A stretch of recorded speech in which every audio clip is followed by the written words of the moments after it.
I swear to God I didn't steal it, sir, the chaplain pleaded with distress, almost in tears. I give you my sacred word it was not a hot tomato.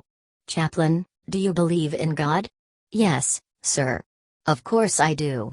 That's odd, chaplain, said the officer, taking from the folder another typewritten yellow page, because I have here in my hands now another statement from Colonel Cathcart in which he swears that you refuse to cooperate with him in conducting prayer meetings in the briefing room before each mission. After looking blank a moment, the chaplain nodded quickly with recollection. Oh, that's not quite true, sir, he explained eagerly.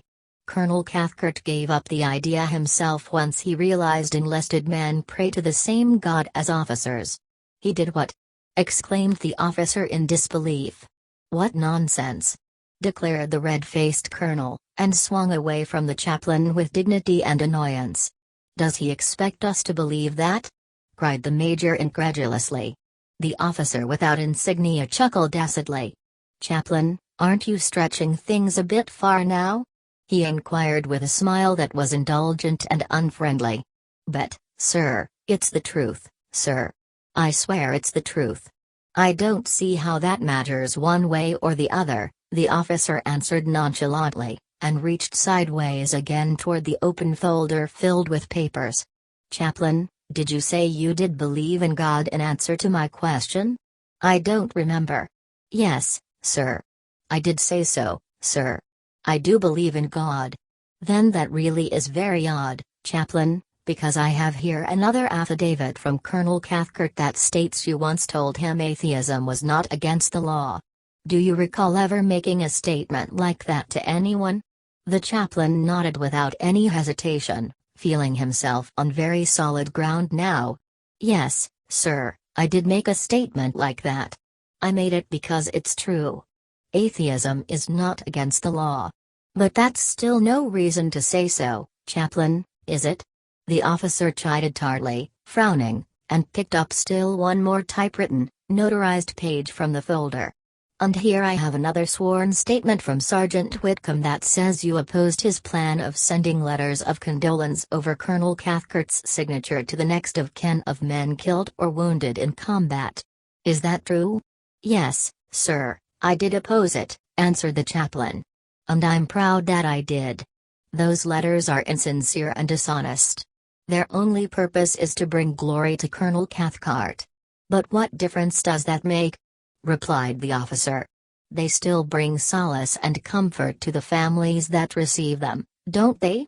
Chaplain, I simply can't understand your thinking process. The chaplain was stumped and at a complete loss for a reply. He hung his head, feeling tongue-tied and naive. The ruddy stout colonel stepped forward vigorously with a sudden idea. Why don't we knock his goddamn brains out? He suggested with robust enthusiasm to the others. Yes, we could knock his goddamn brains out, couldn't we? The hawk-faced major agreed. He's only an Anabaptist. No, we've got to find him guilty first, the officer without insignia cautioned with a languid restraining wave. He slid lightly to the floor and moved around to the other side of the table, facing the chaplain with both hands pressed flat on the surface. His expression was dark and very stern, square and forbidding. Chaplain, he announced with magisterial rigidity, we charge you formally with being Washington Irving and taking capricious and unlicensed liberties in censoring the letters of officers and enlisted men.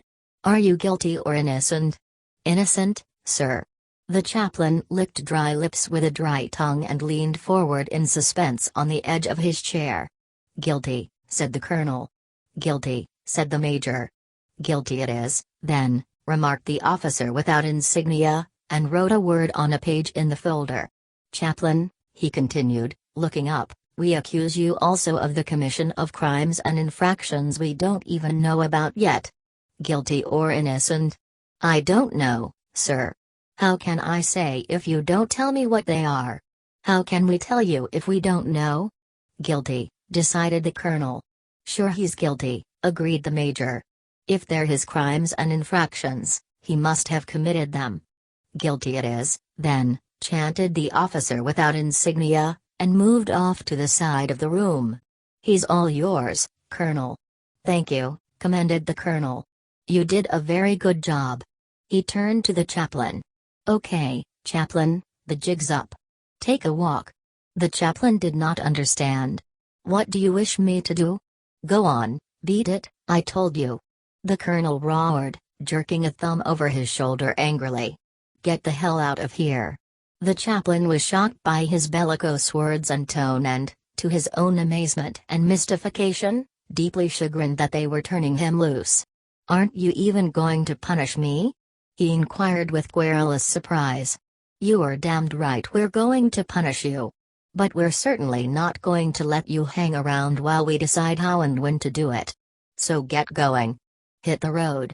The chaplain rose tentatively and took a few steps away. "I'm free to go?" "For the time being. But don't try to leave the island. We've got your number, chaplain. Just remember that we've got you under surveillance 24 hours a day." It was not conceivable that they would allow him to leave.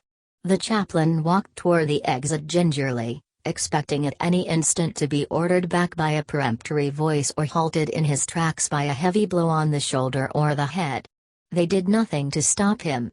He found his way through the stale, dark, dank corridors to the flight of stairs. He was staggering and panting when he climbed out into the fresh air. As soon as he had escaped, a feeling of overwhelming moral outrage filled him.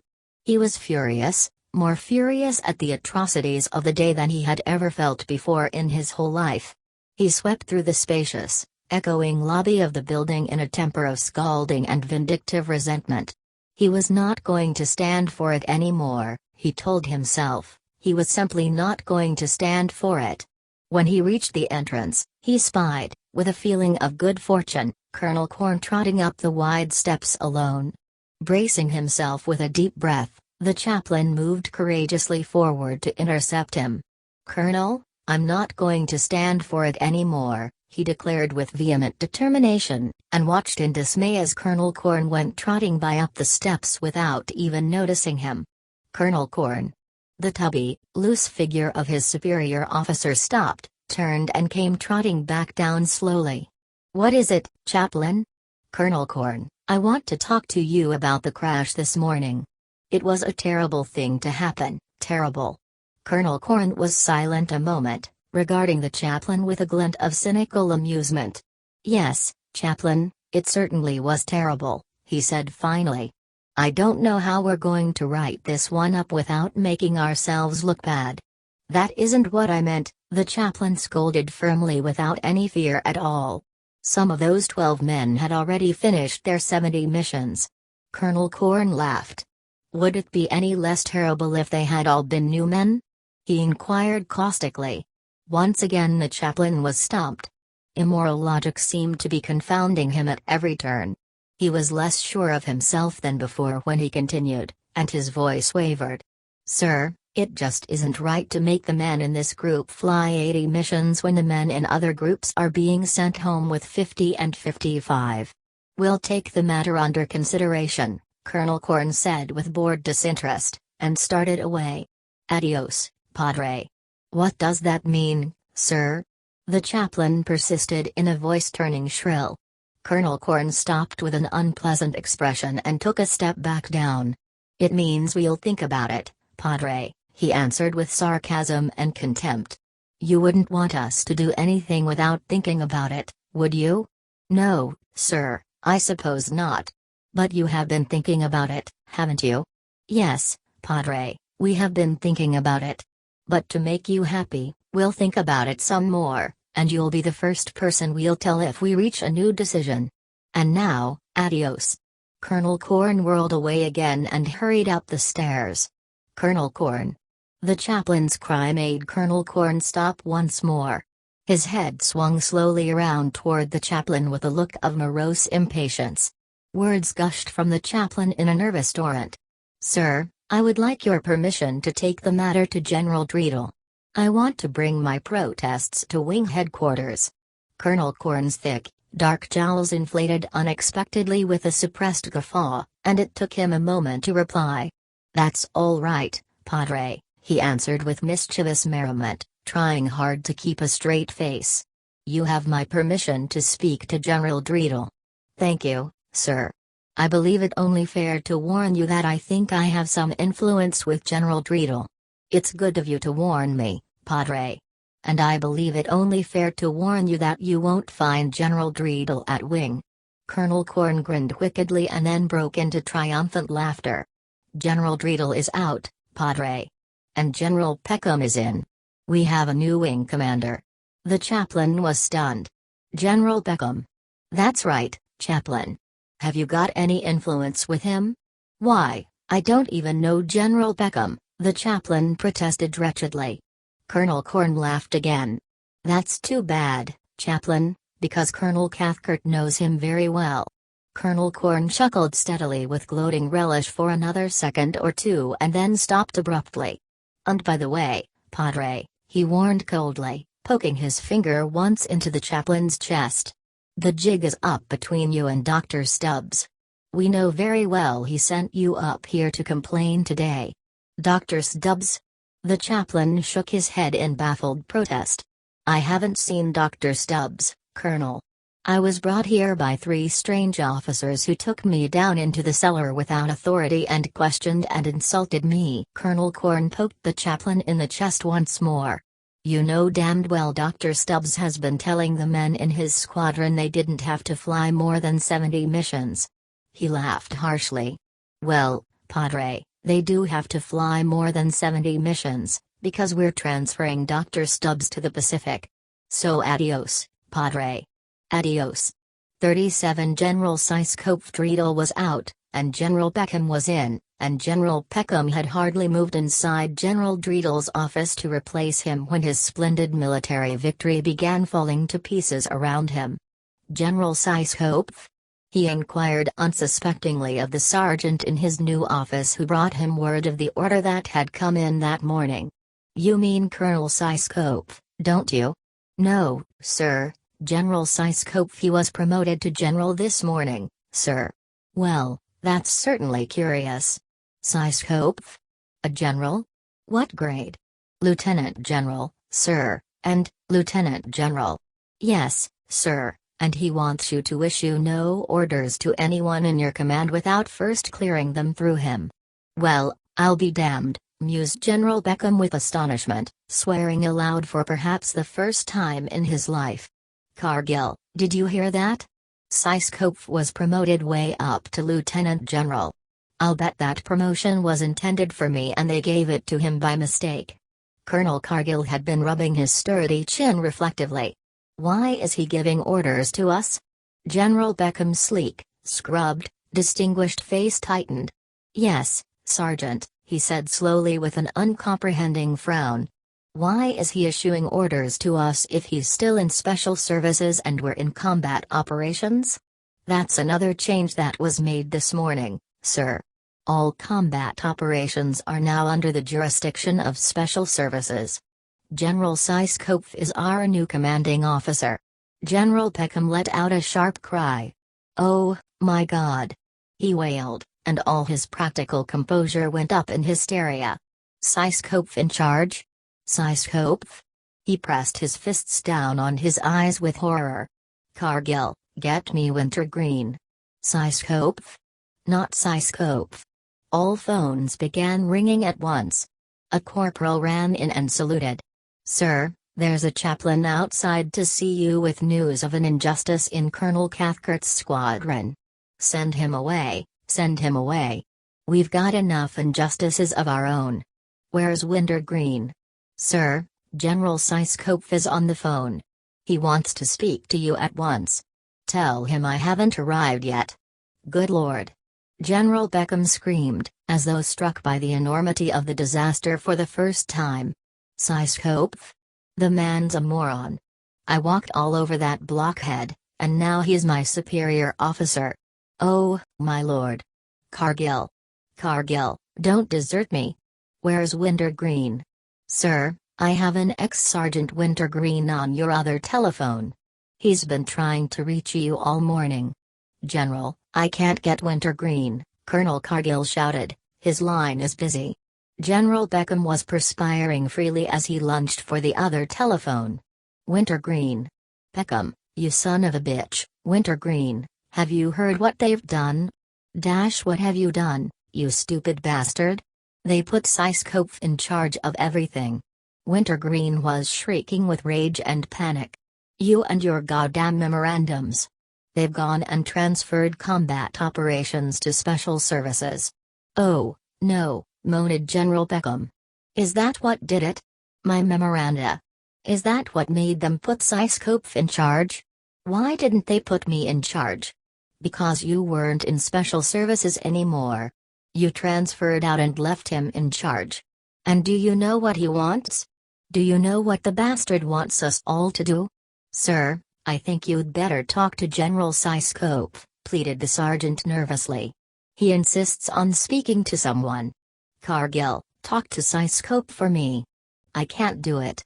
Find out what he wants. Colonel Cargill listened to General Syscope for a moment and went white as a sheet. Oh, my God! He cried, as the phone fell from his fingers.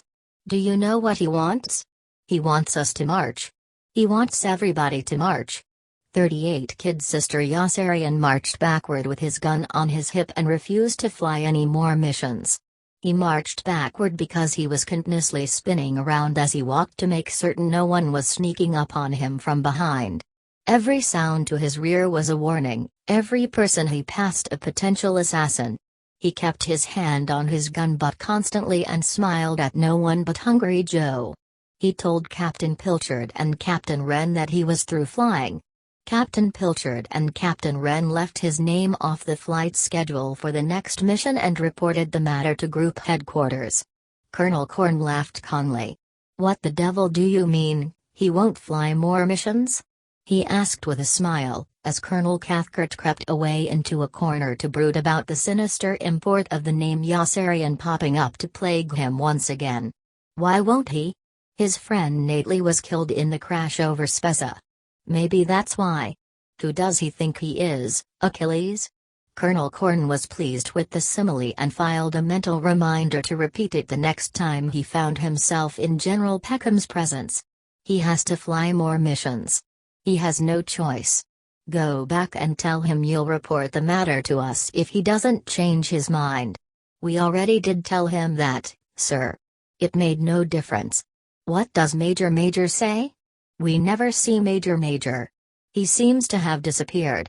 I wish we could disappear him. Colonel Cathcart blurted out from the corner peevishly. The way they did that fellow Dunbar. Oh, there are plenty of other ways we can handle this one, Colonel Corn assured him confidently, and continued to Pilchard and Wren, let's begin with the kindest. Send him to Rome for a rest for a few days. Maybe this fellow's death really did hurt him a bit. Nately's death, in fact, almost killed Yossarian too, for when he broke the news to Nately's whore in Rome she uttered a piercing, heartbroken shriek and tried to stab him to death with a potato peeler. Bruto.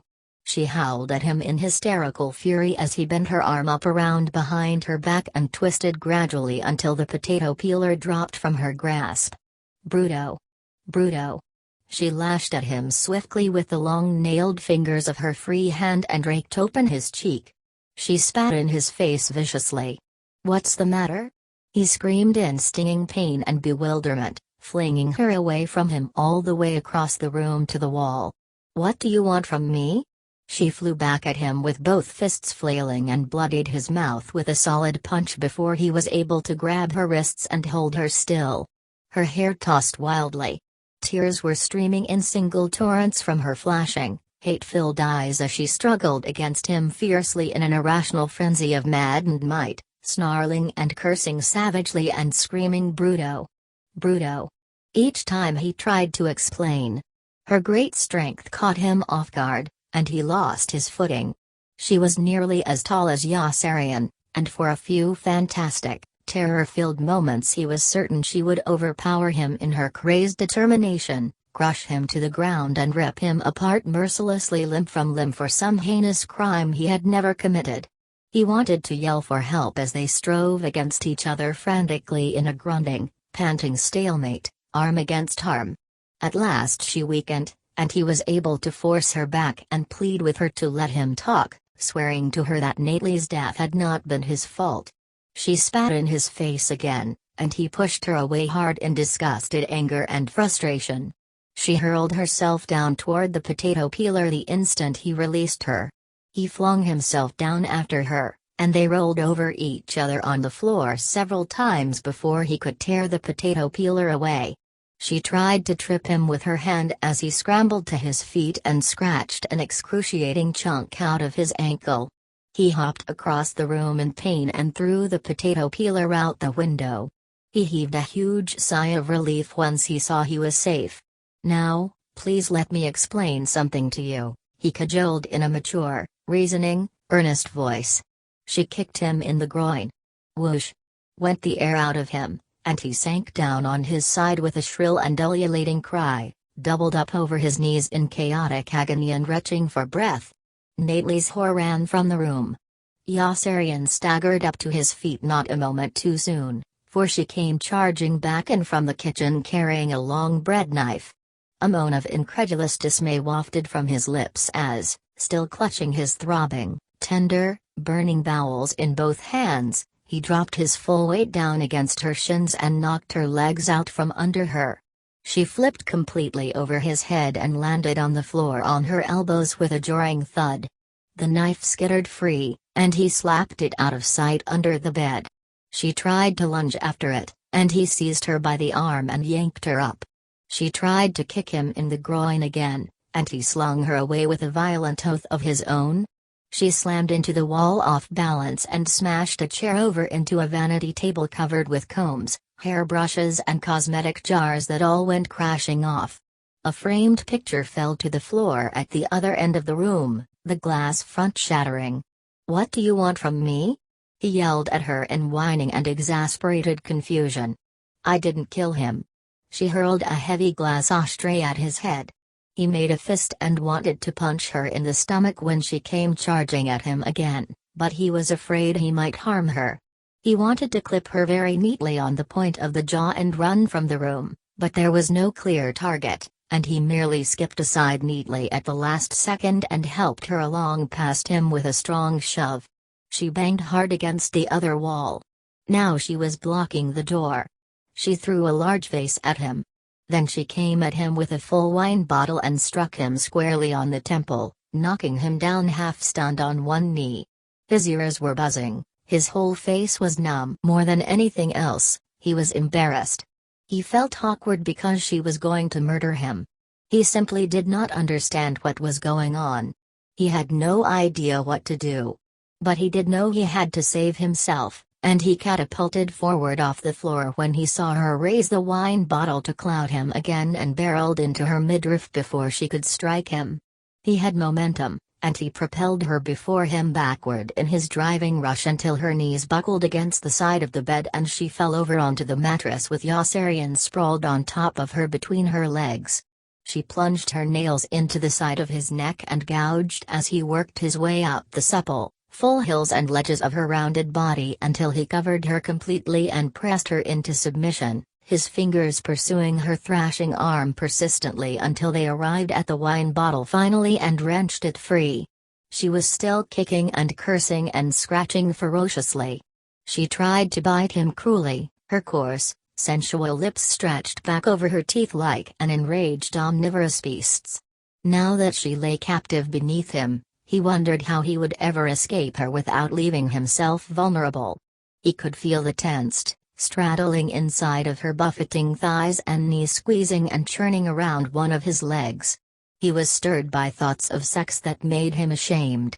He was conscious of the voluptuous flesh of her firm, young woman's body straining and beating against him like a humid, fluid, delectable, unyielding tide, her belly and warm, live, plastic breasts thrusting upward against him vigorously in sweet and menacing temptation. Her breath was scalding. All at once he realized, though the writhing turbulence beneath him had not diminished one whit, that she was no longer grappling with him, recognized with a quiver that she was not fighting him but heaving her pelvis up against him remorselessly in the primal, powerful, rhapsodic instinctual rhythm of erotic ardor and abandonment. He gasped in delighted surprise. Her face, as beautiful as a blooming flower to him now, was distorted with a new kind of torture, the tissues serenely swollen, her half-closed eyes misty and unseeing with the stultifying languor of desire. "Caro," she murmured hoarsely as though from the depths of a tranquil and luxurious trance. "Oh, caro mio." He stroked her hair. She drove her mouth against his face with savage passion. He licked her neck. She wrapped her arms around him and hugged.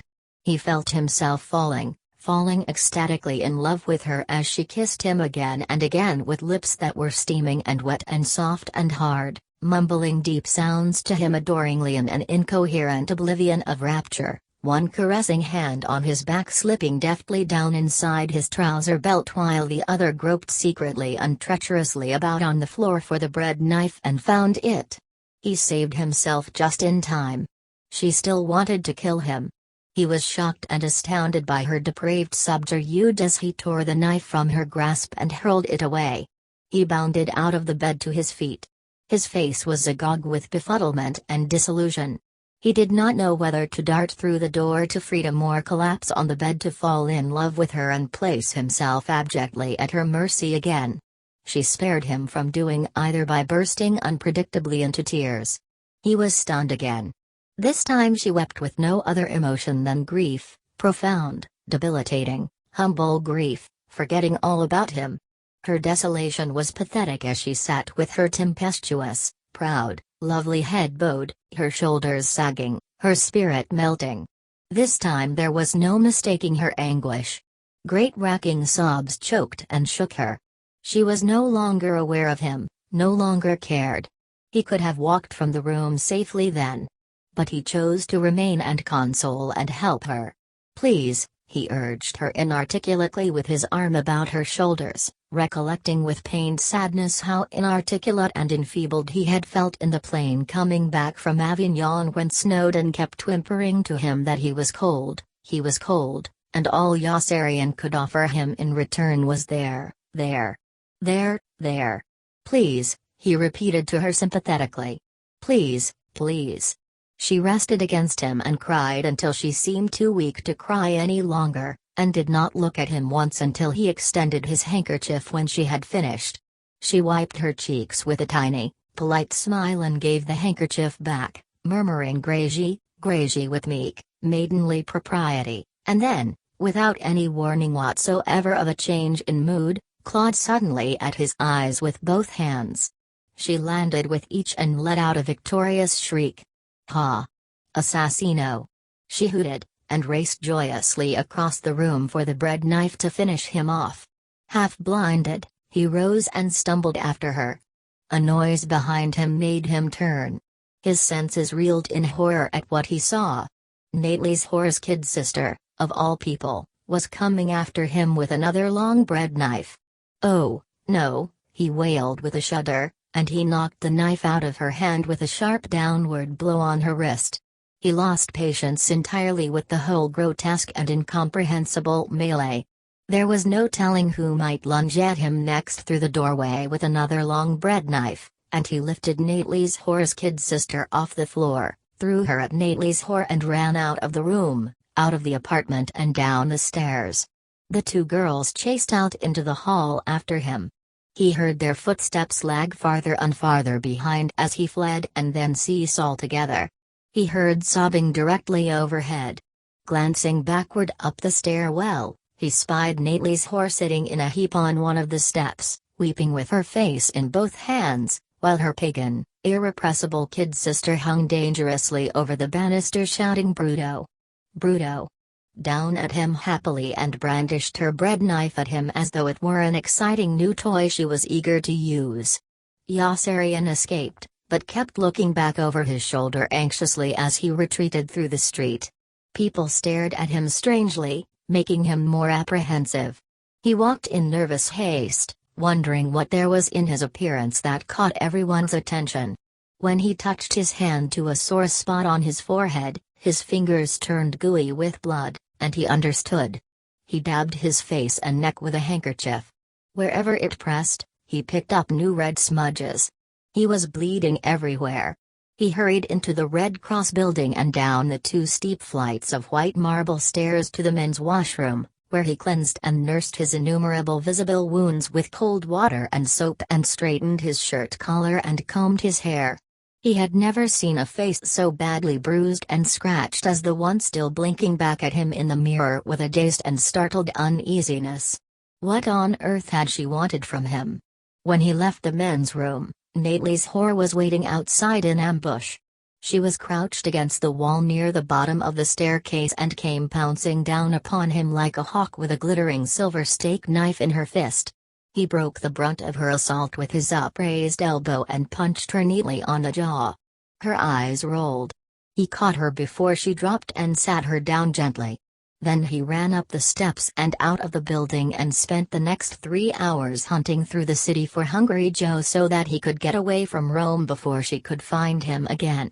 He did not feel really safe until the plane had taken off. When they landed in Pianosa, Natalie's whore, disguised in a mechanic's green overalls, was waiting with her steak knife exactly where the plane stopped, and all that saved him as she stabbed at his chest in her leather-soled high-heeled shoes was the gravel underfoot that made her feet roll out from under her.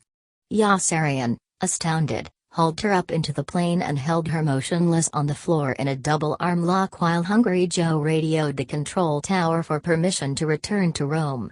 At the airport in Rome, Yossarian dumped her out of the plane on the taxi strip, and Hungry Joe took right off for Pianosa again without even cutting his engines. Scarcely breathing, Yossarian scrutinized every figure warily as he and Hungry Joe walked back through the squadron toward their tents. Hungry Joe eyed him steadily with a funny expression. "Are you sure you didn't imagine the whole thing?" Hungry Joe inquired hesitantly after a while. "Imagine it? You were right there with me, weren't you? You just flew her back to Rome. Maybe I imagined the whole thing, too. Why does she want to kill you for? She never did like me. Maybe it's because I broke his nose, or maybe it's because I was the only one in sight she could hate when she got the news. Do you think she'll come back?" Yossarian went to the officers' club that night and stayed very late. He kept a leery eye out for Natalie's whore as he approached his tent. He stopped when he saw her hiding in the bushes around the side, gripping a huge carving knife and all dressed up to look like a Pianosan farmer. Yossarian tiptoed around the back noiselessly and seized her from behind. "Caramba!" she exclaimed in a rage, and resisted like a wild cat as he dragged her inside the tent and hurled her down on the floor. "Hey, what's going on?" queried one of his roommates drowsily. "Hold her till I get back," Yossarian ordered, yanking him out of bed on top of her and running out. "Hold her. Let me kill him and I'll fick you all," she offered. The other roommates leaped out of their cots when they saw it was a girl and tried to make her fick them all first as Yossarian ran to get Hungry Joe, who was sleeping like a baby. Yossarian lifted Hoople's cat off Hungry Joe's face and shook him awake. Hungry Joe dressed rapidly. This time they flew the plane north and turned in over Italy far behind the enemy lines. When they were over level land, they strapped a parachute on Natalie's whore and shoved her out the escape hatch. Yossarian was positive that he was at last rid of her and was relieved. As he approached his tent back in Pianosa, a figure reared up in the darkness right beside the path, and he fainted. He came to sitting on the ground and waited for the knife to strike him, almost welcoming the mortal blow for the peace it would bring. A friendly hand helped him up instead. It belonged to a pilot in Dunbar's squadron. "How are you doing?" asked the pilot, whispering. "Pretty good," Yossarian answered. "I saw you fall down just now. I thought something happened to you. I think I fainted. There's a rumor in my squadron that you told them you weren't going to fly any more combat missions. That's the truth. Then they came around from group and told us that the rumor wasn't true, that you were just kidding around. That was a lie. Do you think they'll let you get away with it? I don't know. What will they do to you? I don't know. Do you think they'll court-martial you for desertion in the face of the enemy? I don't know. I hope you get away with it," said the pilot in Dunbar's squadron, stealing out of sight into the shadows. Let me know how you're doing. Yossarian stared after him a few seconds and continued toward his tent. PSSST, said a voice a few paces onward. It was Appleby, hiding in back of a tree. How are you doing? Pretty good, said Yossarian. I heard them say they were going to threaten to court-martial you for deserting in the face of the enemy. But that they wouldn't try to go through with it because they're not even sure they've got a case against you on that. And because it might make them look bad with the new commanders. Besides, you're still a pretty big hero for going around twice over the bridge at Ferrara. I guess you're just about the biggest hero we've got now in the group. I just thought you'd like to know that they'll only be bluffing. Thanks, Appleby. That's the only reason I started talking to you, to warn you. I appreciate it. Appleby scuffed the toes of his shoes into the ground sheepishly. I'm sorry we had that fist fight in the officers' club, Yossarian. That's all right. But I didn't start it. I guess that was Or's fault for hitting me in the face with his ping-pong paddle. What did he want to do that for? You were beating him. Wasn't I supposed to beat him? Isn't that the point? Now that he's dead, I guess it doesn't matter anymore whether I'm a better ping-pong player or not, does it? I guess not. And I'm sorry about making such a fuss about those Adabran tablets on the way over. If you want to catch malaria, I guess it's your business, isn't it? That's all right, Appleby. But I was only trying to do my duty.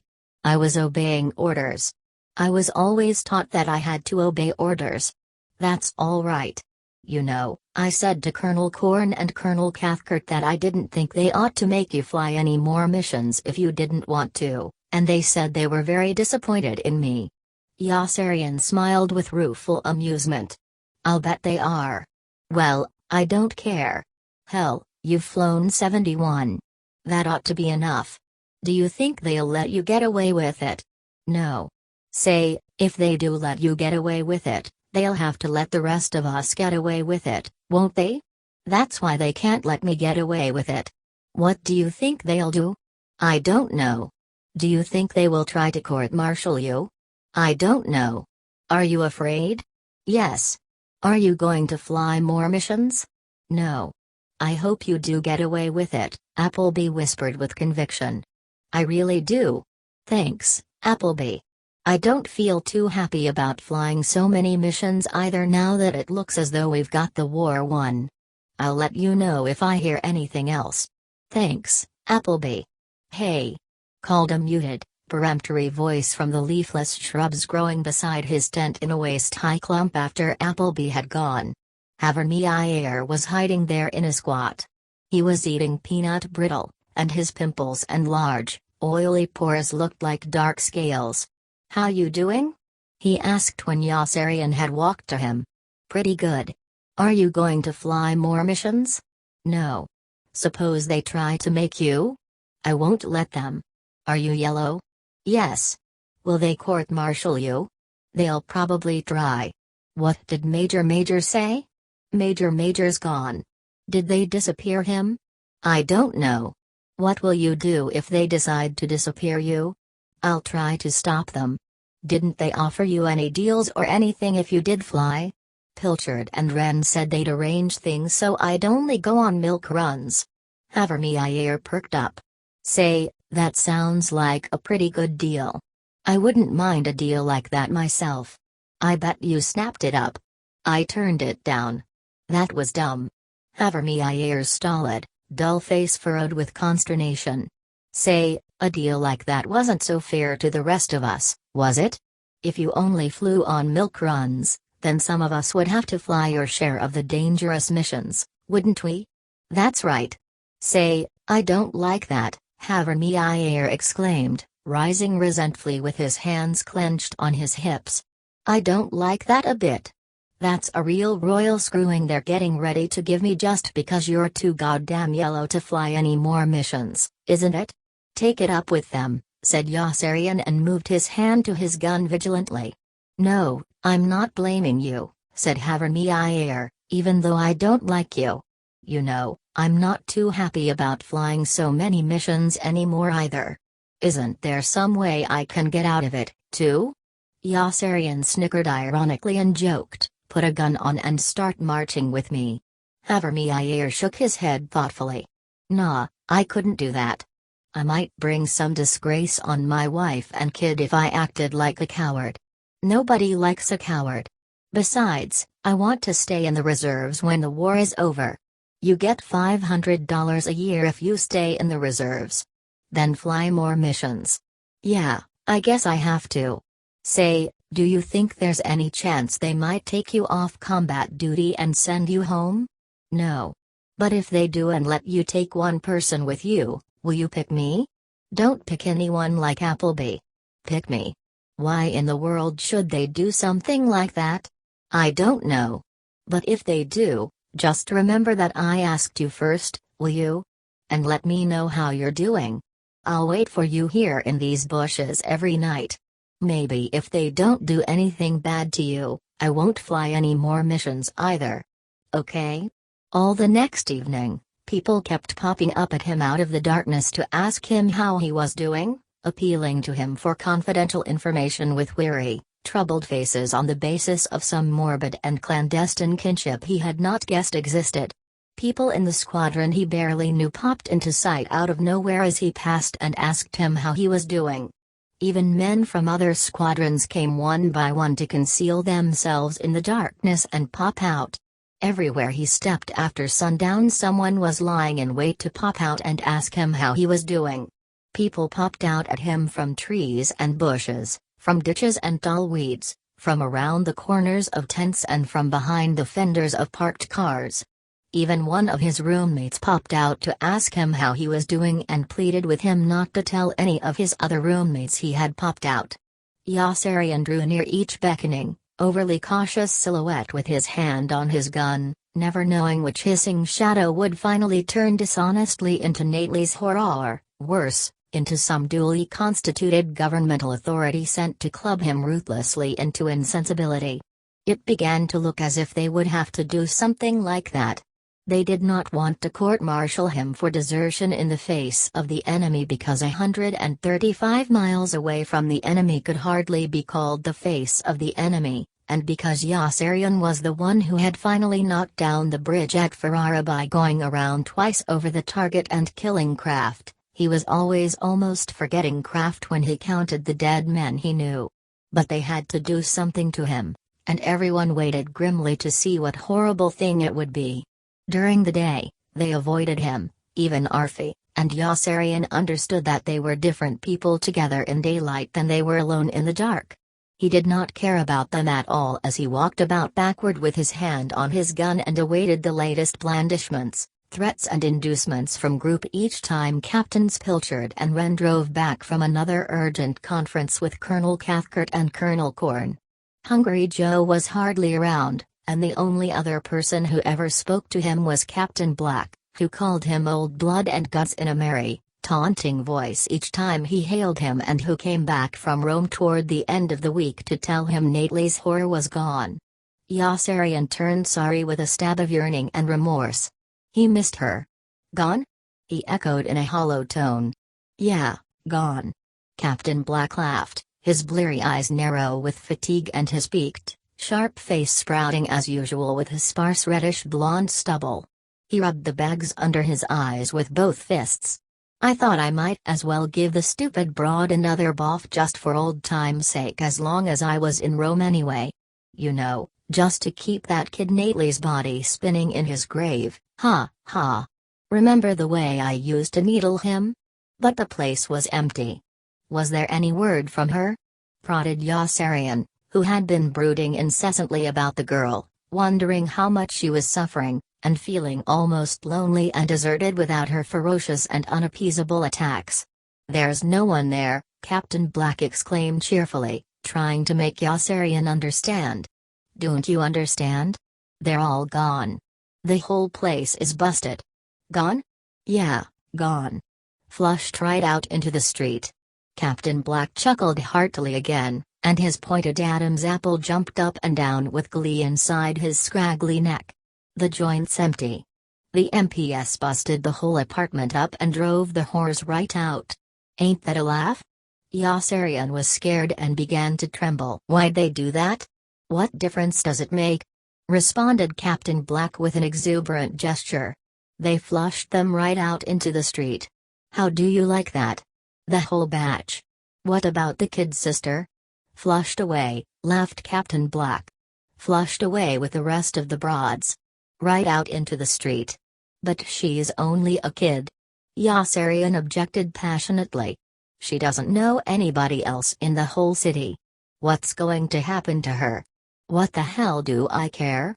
Responded Captain Black with an indifferent shrug, and then gawked suddenly at Yossarian with surprise and with a crafty gleam of prying elation. Say, what's the matter? If I knew this was going to make you so unhappy, I would have come right over and told you, just to make you eat your liver. Hey, where are you going? Come on back. Come on back here and eat your liver. 39 The Eternal City. Yossarian was going absent without official leave with Milo, who, as the plane cruised toward Rome, shook his head reproachfully and, with pious lips pulsed, informed Yossarian in ecclesiastical tones that he was ashamed of him. Yossarian nodded. Yossarian was making an uncouth spectacle of himself by walking around backward with his gun on his hip and refusing to fly more combat missions, Milo said. Yossarian nodded. It was disloyal to his squadron and embarrassing to his superiors. He was placing Milo in a very uncomfortable position, too. Yossarian nodded again. The men were starting to grumble. It was not fair for Yossarian to think only of his own safety while men like Milo, Colonel Cathcart, Colonel Korn and XPFC Wintergreen were willing to do everything they could to win the war. The men with 70 missions were starting to grumble because they had to fly 80, and there was a danger some of them might put on guns and begin walking around backward, too. Morale was deteriorating and it was all Yossarian's fault. The country was in peril, he was jeopardizing his traditional rights of freedom and independence by daring to exercise them. Yossarian kept nodding in the co-pilot's seat and tried not to listen as Milo prattled on. Nately's whore was on his mind, as were Kraft and R.N. Nately and Dunbar, and Kid Sampson and Mquat, and all the poor and stupid and diseased people he had seen in Italy, Egypt and North Africa and knew about in other areas of the world. And Snowden and Nately's whore's kid sister were on his conscience, too. Yossarian thought he knew why Nately's whore held him responsible for Nately's death and wanted to kill him. Why the hell shouldn't she? It was a man's world, and she and everyone younger had every right to blame him and everyone older for every unnatural tragedy that befell them, just as she, even in her grief, was to blame for every man-made misery that landed on her kid sister and on all other children behind her. Someone had to do something sometime. Every victim was a culprit, every culprit a victim, and somebody had to stand up sometime to try to break the lousy chain of inherited habit that was imperiling them all. In parts of Africa little boys were still stolen away by adult slave traders and sold for money to men who disemboweled them and ate them. Yossarian marveled that children could suffer such barbaric sacrifice without evincing the slightest hint of fear or pain. He took it for granted that they did submit so stoically. If not, he reasoned, the custom would certainly have died, for no craving for wealth or immortality could be so great, he felt, as to subsist on the sorrow of children. He was rocking the boat, Milo said, and Yossarian nodded once more. He was not a good member of the team, Milo said. Yossarian nodded and listened to Milo tell him that the decent thing to do if he did not like the way Colonel Cathcart and Colonel Korn were running the group was go to Russia, instead of stirring up trouble. Colonel Cathcart and Colonel Korn had both been very good to Yossarian, Milo said. Hadn't they given him a medal after the last mission to Ferrara and promoted him to captain? Yossarian nodded. Didn't they feed him and give him his pay every month? Yossarian nodded again. Milo was sure they would be charitable if he went to them to apologize and recant and promise to fly 80 missions. Yossarian said he would think it over, and held his breath and prayed for a safe landing as Milo dropped his wheels and glided in toward the runway. It was funny how he had really come to detest flying. Rome was in ruins. He saw, when the plane was down. The airdrome had been bombed 8 months before, and knobby slabs of white stone rubble had been bulldozed into flat-topped heaps on both sides of the entrance through the wire fence surrounding the field. The Colosseum was a dilapidated shell, and the Arch of Constantine had fallen. Nately's whore's apartment was a shambles. The girls were gone, and the only one there was the old woman. The windows in the apartment had been smashed. She was bundled up in sweaters and skirts and wore a dark shawl about her head. She sat on a wooden chair near an electric hot plate, her arms folded, boiling water in a battered aluminum pot. She was talking aloud to herself when Yossarian entered and began moaning as soon as she saw him. "Gone," she moaned before he could even inquire. Holding her elbows, she rocked back and forth mournfully on her creaking chair. "Gone." "Who?" "All. All the poor young girls." "Where?" "Away. Chased away into the street. All of them gone. All the poor young girls. Chased away by who?" "Who did it?"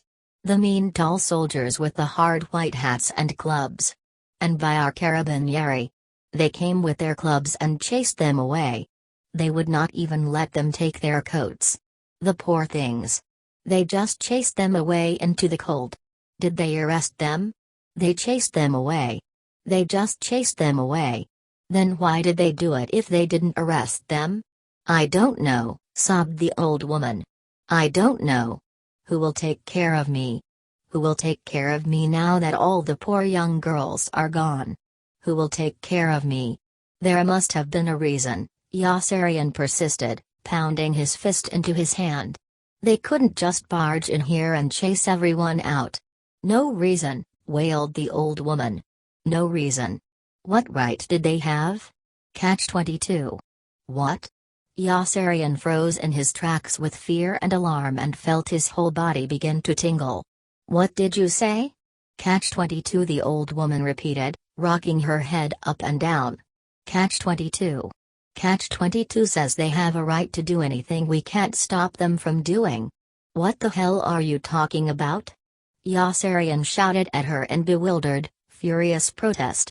"How did you know it was Catch-22? Who the hell told you it was Catch-22? "The soldiers with the hard white hats and clubs. The girls were crying. "Did we do anything wrong?" they said. The men said no and pushed them away out the door with the ends of their clubs. "Then why are you chasing us out?" the girls said. Catch-22, the men said. "What right do you have?" the girls said. Catch-22, the men said. All they kept saying was Catch-22, Catch-22. "What does it mean, Catch-22? What is Catch-22? Didn't they show it to you?" Yossarian demanded, stamping about in anger and distress. "Didn't you even make them read it?" "They don't have to show us Catch-22, the old woman answered. "The law says they don't have to." "What law says they don't have to?" Catch-22. "Oh, goddamn!" Yossarian exclaimed bitterly. "I bet it wasn't even really there." He stopped walking and glanced about the room disconsolately. "Where's the old man?" "Gone," mourned the old woman. "Gone?" "Dead," the old woman told him, nodding in emphatic lament, pointing to her head with the flat of her hand. "Something broke in here. 1 minute he was living, 1 minute he was dead. But he can't be dead." Yossarian cried, ready to argue insistently. But of course he knew it was true, knew it was logical and true. Once again the old man had marched along with the majority. Yossarian turned away and trudged through the apartment with a gloomy scowl, peering with pessimistic curiosity into all the rooms. Everything made of glass had been smashed by the men with the clubs. Torn drapes and bedding lay dumped on the floor. Chairs, tables and dressers had been overturned. Everything breakable had been broken. The destruction was total. No wild vandals could have been more thorough. Every window was smashed, and darkness poured like inky clouds into each room through the shattered panes. Yossarian could imagine the heavy, crashing footfalls of the tall MPs in the hard white hats. He could picture the fiery and malicious exhilaration with which they had made their wreckage, and their sanctimonious, ruthless sense of right and dedication. All the poor young girls were gone. Everyone was gone but the weeping old woman in the bulky brown and gray sweaters and black head shawl, and soon she too would be gone. Gone, she grieved, when he walked back in, before he could even speak. Who will take care of me now? Yossarian ignored the question. Nately's girlfriend, did anyone hear from her? He asked. Gone. I know she's gone. But did anyone hear from her? Does anyone know where she is? Gone. The little sister. What happened to her? Gone. The old woman's tone had not changed. Do you know what I'm talking about? Yossarian asked sharply, staring into her eyes to see if she were not speaking to him from a coma. He raised his voice. What happened to the kid sister, to the little girl? Gone, gone, the old woman replied with a crabby shrug, irritated by his persistence, her low wail growing louder. Chased away with the rest, chased away into the street. They would not even let her take her coat. Where did she go? I don't know. I don't know. Who will take care of her? Who will take care of me? She doesn't know anybody else, does she? Who will take care of me? Yossarian left money in the old woman's lap. It was odd how many wrongs leaving money seemed to right, and strode out of the apartment, cursing Catch-22 vehemently as he descended the stairs, even though he knew there was no such thing. Catch-22 did not exist, he was positive of that, but it made no difference. What did matter was that everyone thought it existed, and that was much worse, for there was no object or text to ridicule or refute, to accuse, criticize, attack, amend, hate, revile, spit at, rip to shreds, trample upon or burn up. It was cold outside, and dark, and a leaky, insipid mist lay swollen in the air and trickled down the large, unpolished stone blocks of the houses and the pedestals of monuments. Yossarian hurried back to Milo and recanted. He said he was sorry and, knowing he was lying, promised to fly as many more missions as Colonel Cathcart wanted if Milo would only use all his influence in Rome to help him locate Nately's whore's kid sister.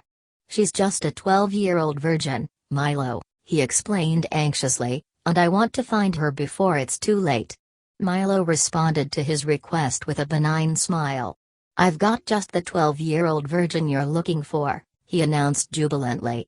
This 12-year-old virgin is really only 34, but she was brought up on a low-protein diet by very strict parents and didn't start sleeping with men until, Milo, I'm talking about a little girl. Yossarian interrupted him with desperate impatience. Don't you understand? I don't want to sleep with her. I want to help her. You've got daughters. She's just a little kid, and she's all alone in this city with no one to take care of her. I want to protect her from harm. Don't you know what I'm talking about? Milo did understand and was deeply touched. Yossarian, I am proud of you, he exclaimed with profound emotion. I really am. You don't know how glad I am to see that everything isn't always just sex with you. You've got principles. Certainly I've got daughters, and I know exactly what you're talking about. We'll find that girl if we have to turn this whole city upside down. Come along. Yossarian went along in Milo Minderbinder's speeding M&M staff car to police headquarters to meet a swarthy, untidy police commissioner with a narrow black mustache and unbuttoned tunic who was fiddling with a stout woman with warts and two chins when they entered his office and who greeted Milo with warm surprise and bowed and scraped in obscene servility as though Milo were some elegant marquis. Ah, Marchese Milo, he declared with effusive pleasure, pushing the fat, disgruntled woman out the door without even looking toward her. Why didn't you tell me you were coming? I would have a big party for you. Come in, Marchese. You almost never visit us anymore. Milo knew that there was not one moment to waste. Hello, Luigi, he said, nodding so briskly that he almost seemed rude. Luigi, I need your help. My friend here wants to find a girl. A girl, Marchese? Said Luigi, scratching his face pensively. There are lots of girls in Rome. For an American officer, a girl should not be too difficult. No, Luigi, you don't understand. This is a 12-year-old virgin that he has to find right away. Ah, yes, now I understand, Luigi said sagaciously. A virgin might take a little time. But if he waits at the bus terminal where the young farm girls looking for work arrive, Luigi, you still don't understand, Milo snapped with such brusque impatience that the police commissioner's face flushed and he jumped to attention and began buttoning his uniform in confusion. This girl is a friend, an old friend of the family, and we want to help her. She's only a child. She's all alone in this city somewhere, and we have to find her before somebody harms her. Now do you understand? Luigi, this is very important to me. I have a daughter the same age as that little girl, and nothing in the world means more to me right now than saving that poor child before it's too late. Will you help? See, Marchese, now I understand, said Luigi. And I will do everything in my power to find her. But tonight I have almost no men. Tonight all my men are busy trying to break up the traffic in illegal tobacco. Illegal tobacco? Asked Milo. Milo, Yossarian bleated faintly with a sinking heart, sensing at once that all was lost. See, Marchese, said Luigi. The profit in illegal tobacco is so high that the smuggling is almost impossible to control. Is there really that much profit in illegal tobacco? Milo inquired with keen interest, his rust-colored eyebrows arching avidly and his nostrils sniffing. Milo, Yossarian called to him. Pay attention to me, will you? See, Marchese, Luigi answered. The profit in illegal tobacco is very high. The smuggling is a national scandal, Marchese, truly a national disgrace. Is that a fact? Milo observed with a preoccupied smile and started toward the door as though in a spell. Milo! Yossarian yelled, and bounded forward impulsively to intercept him.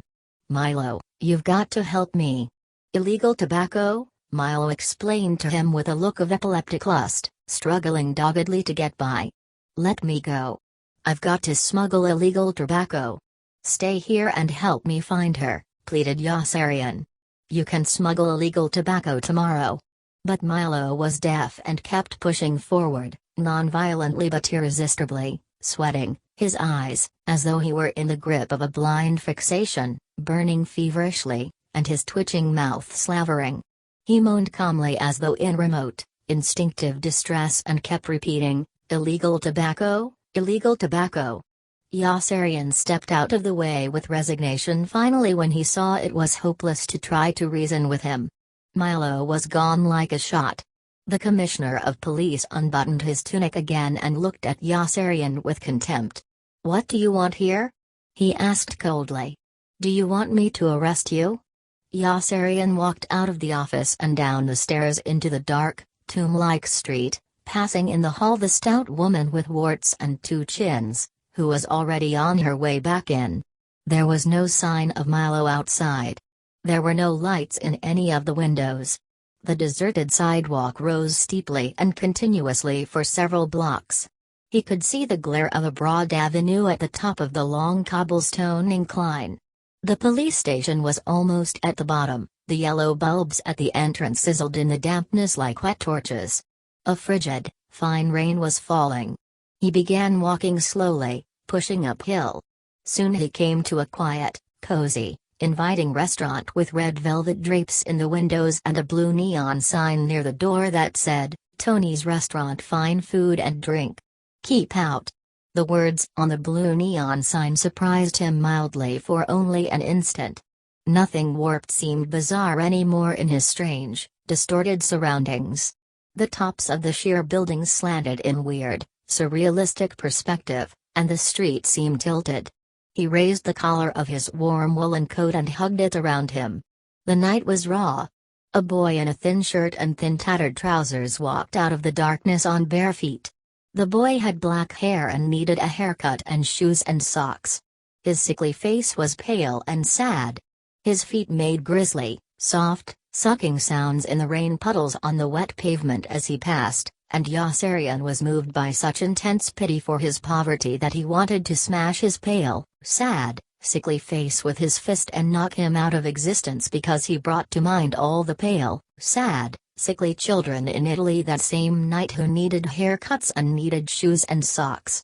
He made Yossarian think of cripples and of cold and hungry men and women, and of all the dumb, passive, devout mothers with catatonic eyes nursing infants outdoors that same night with chilled animal udders bared insensibly to that same roaring. Cows. Almost on cue, a nursing mother padded past holding an infant in black rags, and Yossarian wanted to smash her too, because she reminded him of the barefoot boy in the thin shirt and thin, tattered trousers and of all the shivering, stupefying misery in a world that never yet had provided enough heat and food and justice for all but an ingenious and unscrupulous handful. What a lousy earth! He wondered how many people were destitute that same night even in his own prosperous country, how many homes were shanties, how many husbands were drunk and wives socked, and how many children were bullied, abused or abandoned. How many families hungered for food they could not afford to buy. How many hearts were broken. How many suicides would take place that same night, how many people would go insane. How many cockroaches and landlords would triumph. How many winners were losers, successes failures, rich men poor men.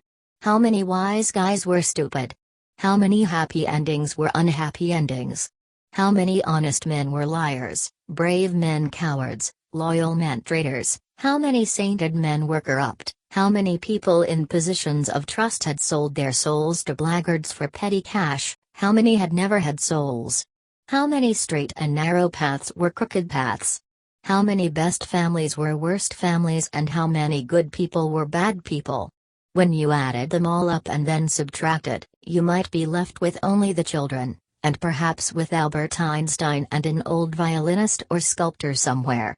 Yossarian walked in lonely torture, feeling estranged, and could not wipe from his mind the excruciating image of the barefoot boy with sickly cheeks until he turned the corner into the avenue finally and came upon an Allied soldier having convulsions on the ground, a young lieutenant with a small, pale, boyish face.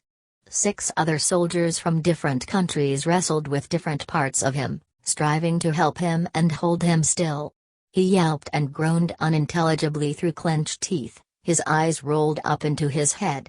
"Don't let him bite his tongue off," a short sergeant near Yossarian advised shrewdly, and a 7th man threw himself into the fray to wrestle with the ill lieutenant's face.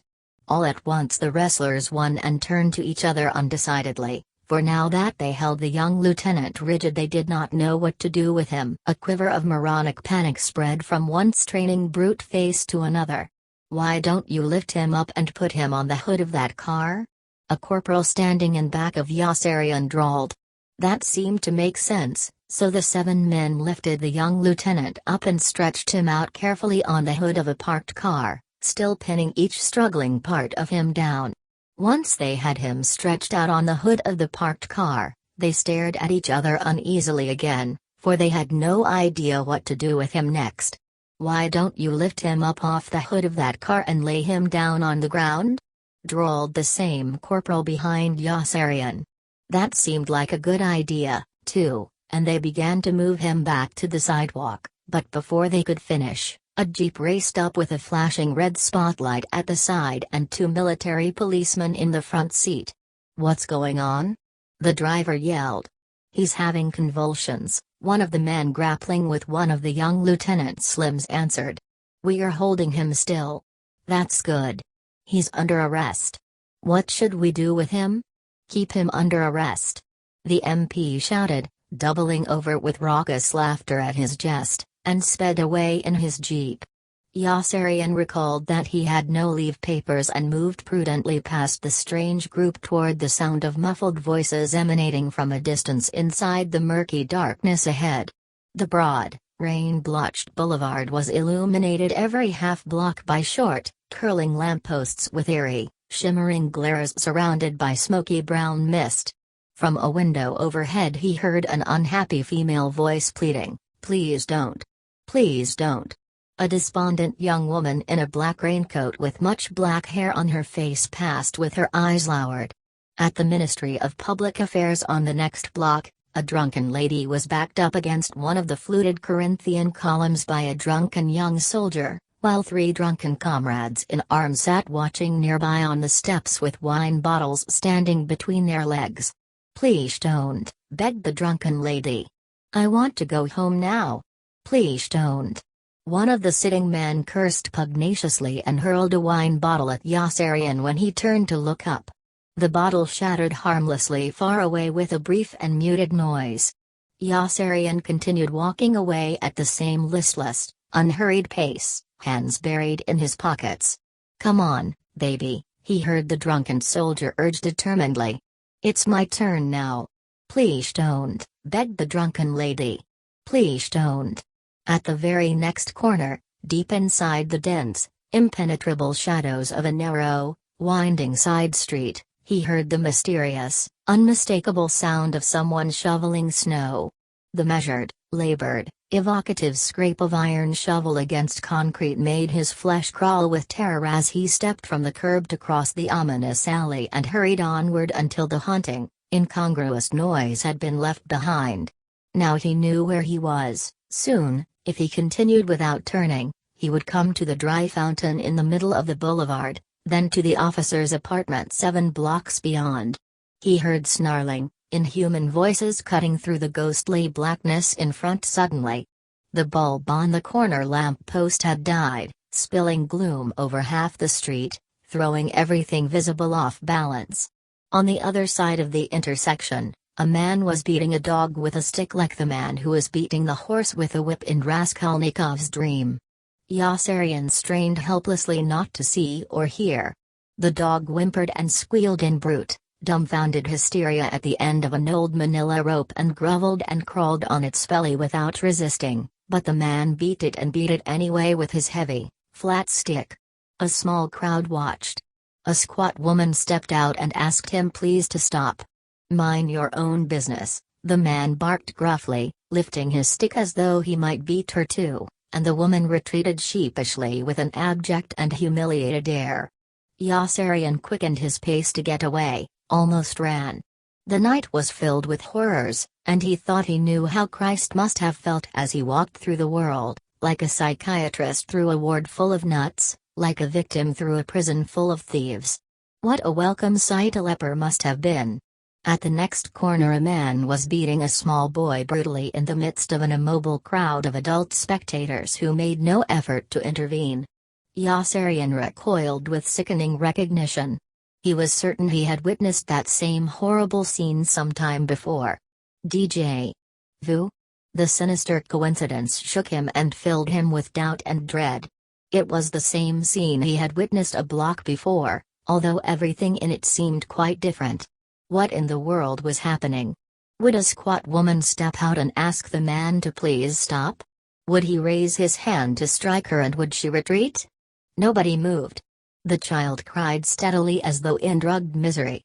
The man kept knocking him down with hard, resounding open palm blows to the head, then jerking him up to his feet in order to knock him down again. No one in the sullen, cowering crowd seemed to care enough about the stunned and beaten boy to interfere. The child was no more than 9. One drab woman was weeping silently into a dirty dish towel. The boy was emaciated and needed a haircut. Bright red blood was streaming from both ears.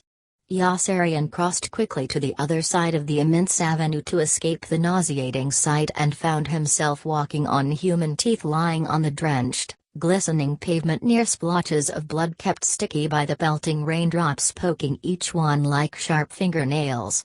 Molars and broken incisors lay scattered everywhere.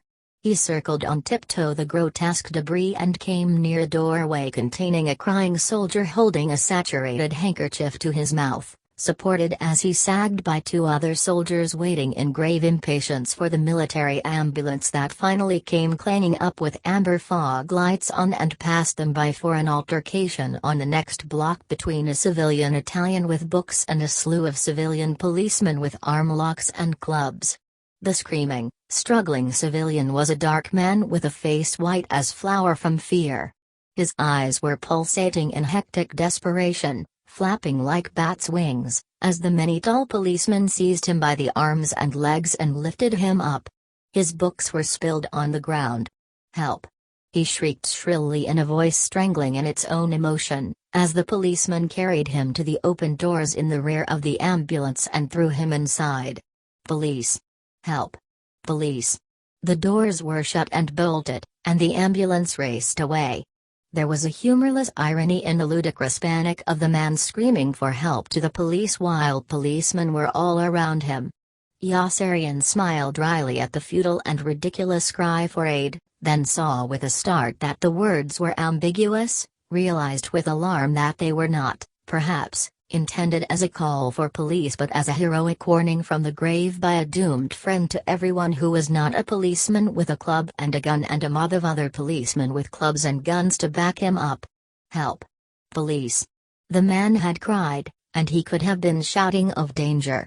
Yossarian responded to the thought by slipping away stealthily from the police and almost tripped over the feet of a burly woman of 40 hastening across the intersection guiltily, darting furtive, vindictive glances behind her toward a woman of 80 with thick, bandaged ankles doddering after her in a losing pursuit. The old woman was gasping for breath as she minced along and muttering to herself in distracted agitation. There was no mistaking the nature of the scene, it was a chase. The triumphant first woman was halfway across the wide avenue before the second woman reached the curb. The nasty, small, gloating smile with which she glanced back at the laboring old woman was both wicked and apprehensive. Yossarian knew he could help the troubled old woman if she would only cry out, knew he could spring forward and capture the sturdy first woman and hold her for the mob of policemen nearby if the second woman would only give him license with a shriek of distress. But the old woman passed by without even seeing him, mumbling in terrible, tragic vexation, and soon the first woman had vanished into the deepening layers of darkness and the old woman was left standing helplessly in the center of the thoroughfare, dazed, uncertain which way to proceed, alone. Yossarian tore his eyes from her and hurried away in shame because he had done nothing to assist her. He darted furtive, guilty glances back as he fled in defeat, afraid the old woman might now start following him, and he welcomed the concealing shelter of the drizzling, drifting, lightless, nearly opaque gloom. Mobs. Mobs of policemen, everything but England was in the hands of mobs, mobs, mobs. Mobs with clubs were in control everywhere. The surface of the collar and shoulders of Yossarian's coat was soaked. His socks were wet and cold. The light on the next lamppost was out, too, the glass globe broken. Buildings and featureless shapes flowed by him noiselessly as though borne past immutably on the surface of some rank and timeless tide. A tall monk passed, his face buried entirely inside a coarse grey cowl, even the eyes hidden. Footsteps sloshed toward him steadily through a puddle, and he feared it would be another barefoot child. He brushed by a gaunt, cadaverous, tristful man in a black raincoat with a star-shaped scar in his cheek and a glossy mutilated depression the size of an egg in one temple. On squishing straw sandals, a young woman materialized with her whole face disfigured by a god-awful pink and piebald burn that started on her neck and stretched in a raw, corrugated mass up both cheeks past her eyes. Yossarian could not bear to look, and shuddered. No one would ever love her. His spirit was sick. He longed to lie down with some girl he could love who would soothe and excite him and put him to sleep. A mob with a club was waiting for him in Pianosa. The girls were all gone. The countess and her daughter-in-law were no longer good enough. He had grown too old for fun. He no longer had the time. Luciana was gone, dead, probably, if not yet, then soon enough. Arfie's buxom trollop had vanished with her smutty cameo ring, and Nurse Ducat was ashamed of him because he had refused to fly more combat missions and would cause a scandal. The only girl he knew nearby was the plain maid in the officer's apartment, whom none of the men had ever slept with. Her name was Michaela, but the men called her filthy things in dulcet, ingratiating voices, and she giggled with childish joy because she understood no English and thought they were flattering her and making harmless jokes. Everything wild she watched them do filled her with enchanted delight. She was a happy, simple-minded, hard-working girl who could not read and was barely able to write her name. Her straight hair was the color of rotting straw. She had sallow skin and myopic eyes, and none of the men had ever slept with her because none of the men had ever wanted to, none but Arfi, who had raped her once that same evening and had then held her prisoner in a clothes closet for almost 2 hours with his hand over her mouth until the civilian curfew sirens sounded and it was unlawful for her to be outside. Then he threw her out the window. Her dead body was still lying on the pavement when Yossarian arrived and pushed his way politely through the circle of solemn neighbors with dim lanterns, who glared with venom as they shrank away from him and pointed up bitterly toward the second-floor windows in their private, grim, accusing conversations. Yossarian's heart pounded with fright and horror at the pitiful, ominous, gory spectacle of the broken corpse. He ducked into the hallway and bolted up the stairs into the apartment, where he found Arfi pacing about uneasily with a pompous, slightly uncomfortable smile. Arfi seemed a bit unsettled as he fidgeted with his pipe and assured Yossarian that everything was going to be all right. There was nothing to worry about. I only raped her once, he explained. Yossarian was aghast. But you killed her, Arfi. You killed her. Oh, I had to do that after I raped her, Arfi replied in his most condescending manner. I couldn't very well let her go around saying bad things about us, could I? But why did you have to touch her at all, you dumb bastard? Yossarian shouted. Why couldn't you get yourself a girl off the street if you wanted one? The city is full of prostitutes.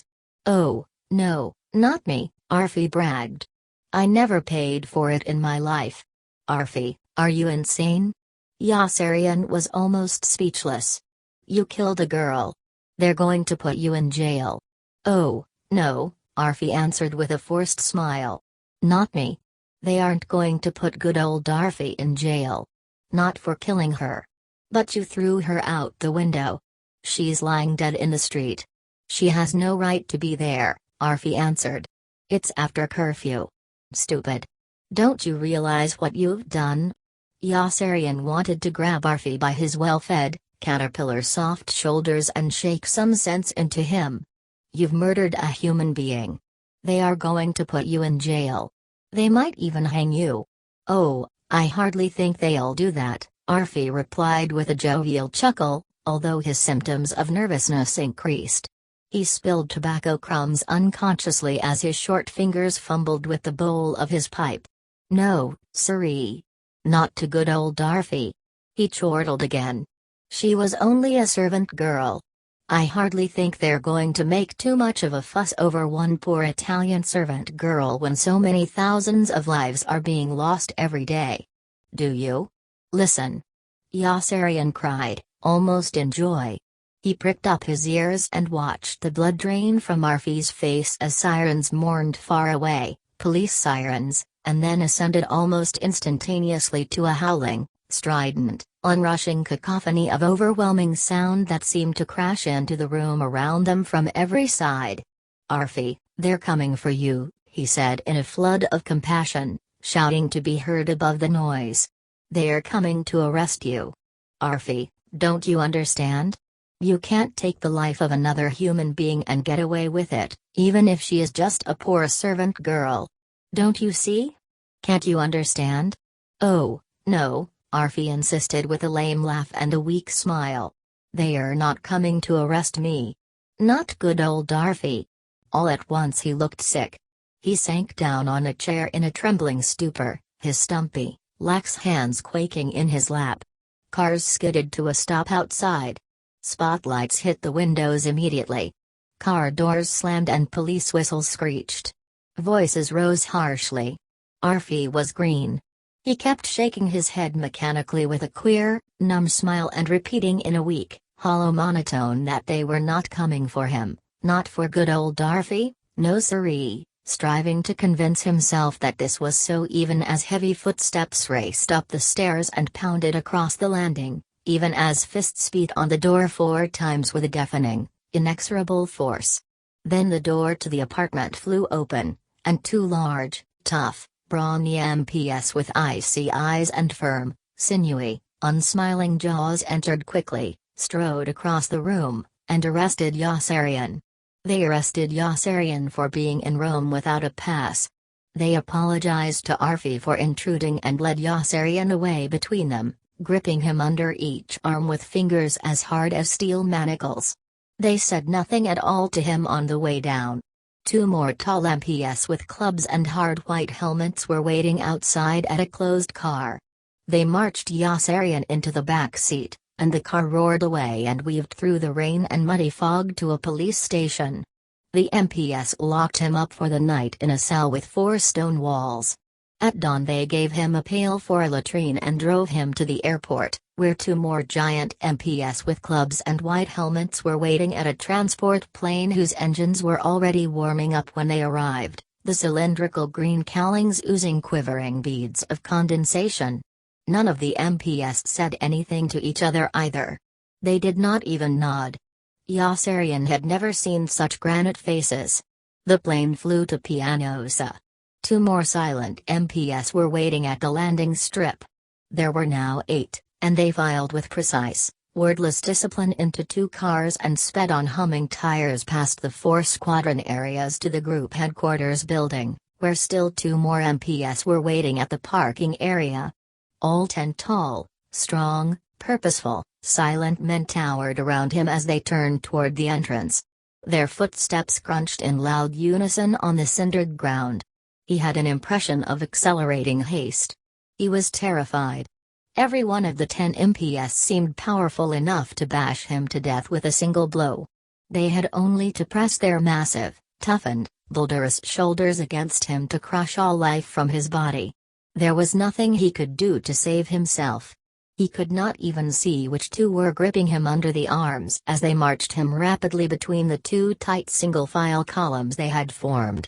Their pace quickened, and he felt as though he were flying along with his feet off the ground as they trotted in resolute cadence up the wide marble staircase to the upper landing, where still 2 more inscrutable military policemen with hard faces were waiting to lead them all at an even faster pace down a long, cantilevered balcony overhanging the immense lobby.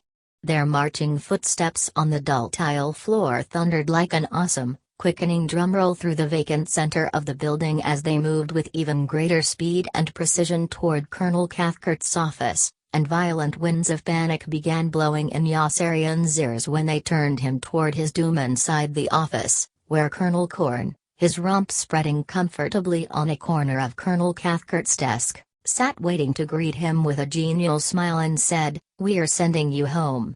40 Catch-22. There was, of course, a catch. "Catch-22?" inquired Yossarian. "Of course," Colonel Korn answered pleasantly, after he had chased the mighty guard of massive MPs out with an insouciant flick of his hand and a slightly contemptuous nod, most relaxed, as always, when he could be most cynical. His rimless square eyeglasses glinted with sly amusement as he gazed at Yossarian. "After all, we can't simply send you home for refusing to fly more missions and keep the rest of the men here, can we? That would hardly be fair to them." "You're goddamn right," Colonel Cathcart blurted out, lumbering back and forth gracelessly like a winded bull, puffing and pouting angrily. "I'd like to tie him up hand and foot and throw him aboard a plane on every mission. That's what I'd like to do." Colonel Korn motioned Colonel Cathcart to be silent and smiled at Yossarian. "You know, you really have been making things terribly difficult for Colonel Cathcart," he observed with flip good humor, as though the fact did not displease him at all. "The men are unhappy and morale is beginning to deteriorate. And it's all your fault." "It's your fault," Yossarian argued, "for raising the number of missions." "No, it's your fault for refusing to fly them," Colonel Korn retorted. "The men were perfectly content to fly as many missions as we asked as long as they thought they had no alternative. Now you've given them hope, and they're unhappy. So the blame is all yours. Doesn't he know there's a war going on?" Colonel Cathcart, still stamping back and forth, demanded morosely without looking at Yossarian. "I'm quite sure he does," Colonel Korn answered. "That's probably why he refuses to fly them." "Doesn't it make any difference to him?" Will the knowledge that there is a war going on weaken your decision to refuse to participate in it? Colonel Corn inquired with sarcastic seriousness, mocking Colonel Cathcart. No, sir, Yossarian replied, almost returning Colonel Corn's smile. I was afraid of that, Colonel Corn remarked with an elaborate sigh, locking his fingers together comfortably on top of his smooth, bald, broad, shiny brown head. You know, in all fairness, we really haven't treated you too badly, have we? We've fed you and paid you on time. We gave you a medal and even made you a captain. I never should have made him a captain, Colonel Cathcart exclaimed bitterly. I should have given him a court-martial after he loused up that Ferrara mission and went around twice. I told you not to promote him, said Colonel Corn, but you wouldn't listen to me. No, you didn't. You told me to promote him, didn't you? I told you not to promote him. But you just wouldn't listen. I should have listened. You never listened to me, Colonel Corn persisted with relish. That's the reason we're in this spot. All right, gee whiz. Stop rubbing it in, will you? Colonel Cathcart burrowed his fists down deep inside his pockets and turned away in a slouch. Instead of picking on me, why don't you figure out what we're going to do about him?